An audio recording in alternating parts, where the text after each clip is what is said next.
Hey there, brother friends and sister friends. Welcome back to the Heart Set Above podcast, where we talk about the messiness of life in a practical way while striving to keep our hearts set on things above. I have a question for you. Does God need you to serve? It's a question I often ask people during therapy, and more often than not, the answer I get back is usually yes. Yes, God does need me to serve. And whenever I hear that response, I think of my dear friend, Kathy Hammond.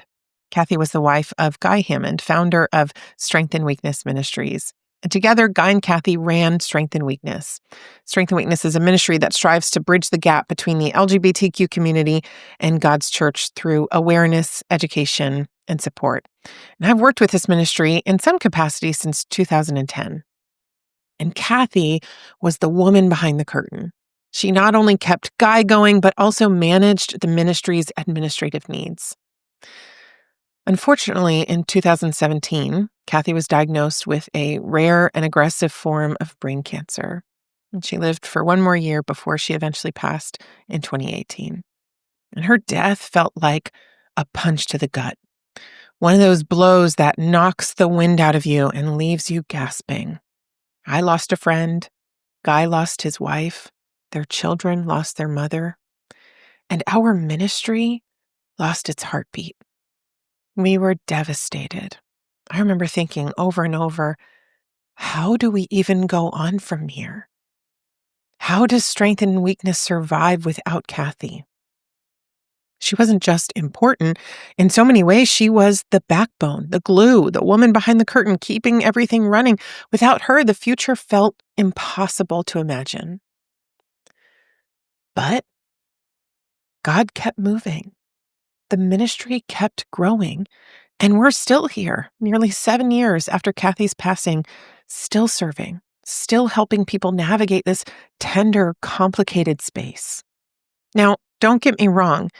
Kathy was an irreplaceable part of Strength and Weakness, and will never fill her shoes in the same way. Strength and Weakness has never and never will be the same without her. But God has continued his work in this space, even without Kathy. And that truth humbles me.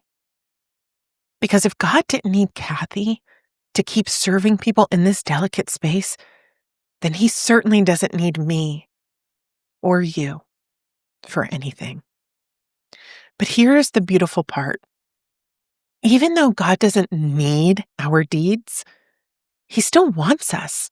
He invites us to serve and to be a part of his work, not because of what we can produce for him. There's absolutely nothing we could ever offer God that would add value to him except for our love. That's all he's interested in. God may not need us to serve, but he wants us to, and not for the outcome. He can accomplish that with or without us.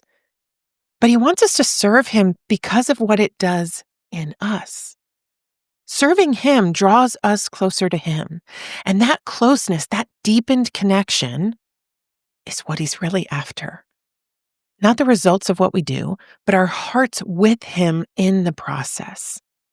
You know, it's easy for me to think of myself as so important, so integral, so needed in God's work. And honestly, I've often felt the weight of that, even the burden of that. I've caught myself thinking things like, I can't get sick. What will happen to my clients? I can't miss this meeting. What will happen to this important work that I do in the name of the Lord? I can't say no to this. If I do, how will it ever get done?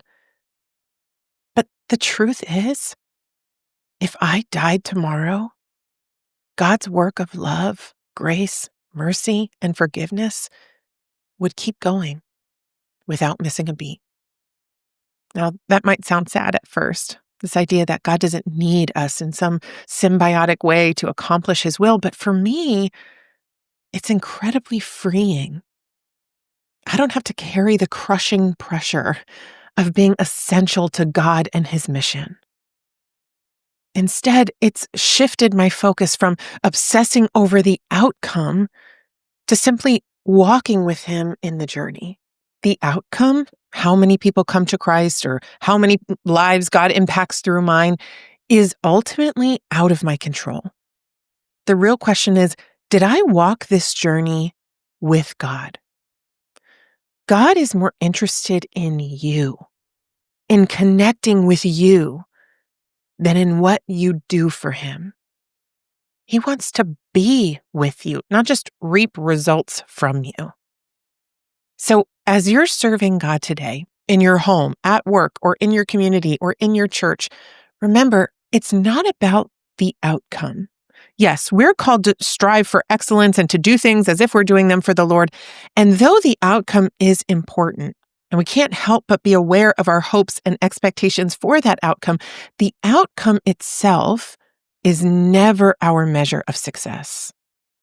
The true measure of success is whether you did it while connected to God.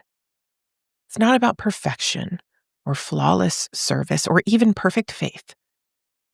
It's about intimacy with God that leads us to continual internal transformation.